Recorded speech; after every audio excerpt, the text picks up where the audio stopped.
బిర్యానీకి అంత పైసలు పెడతావు, సినిమాలకు అంత పైసలు పెడతావు, బట్టలు కొనుక్కోనికి అంత పైసలు తీసుకోవాలి. ఒక 10,000 12,000 పెడితే మనకు 5 లక్షల నుంచి 10 లక్షల ఇన్సూరెన్స్ వస్తుంది. తీసుకుంటే మంచిదే కదా. ఇప్పుడు ఇది చెప్తే కింద కామెంట్ ఏం చేస్తారు తెలుసా మేడం, అంటే నేను ఇక్కడ మాట్లాడినప్పుడు కూడా అందరు ఏమంటారు అంటే అందరు పైసలు ఉన్న వాళ్ళు ఉంటారా అని అంటాడు.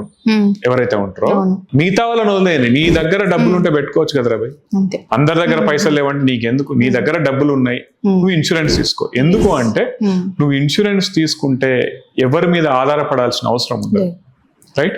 అండ్ అదొక భరోసా అంతే. నువ్వు ఫ్యూచర్ మీద ఇన్వెస్ట్ చేస్తున్నావు అనుకోవాలి కానీ 10,000 15,000 కూడా మళ్ళీ నేను ఎప్పుడు పక్కతో ఒకటే చెప్తా మేడం, ఏంటంటే నువ్వు సంవత్సరం మొత్తం తినే బిర్యానీ కౌంట్ చేసినావు అనుకో ఇంకెక్కువవుతుంది, అంతకంటే ఎక్కువైతుంది కదా, 3 times ఎక్కువైతుంది కదా. నీ సినిమాలు ఈ మధ్యలో ఐఫోన్లు చూసారు కదా, ప్రతి ఒక్కరి చేతిలో ఐఫోన్ ఉంటది కదా. ఆ ఐఫోన్ మొత్తంతో నాకు తెలిసి ఒక 5 years 5 years అది వెళ్ళిపోతుంది మంచిగా ప్రశాంతంగా.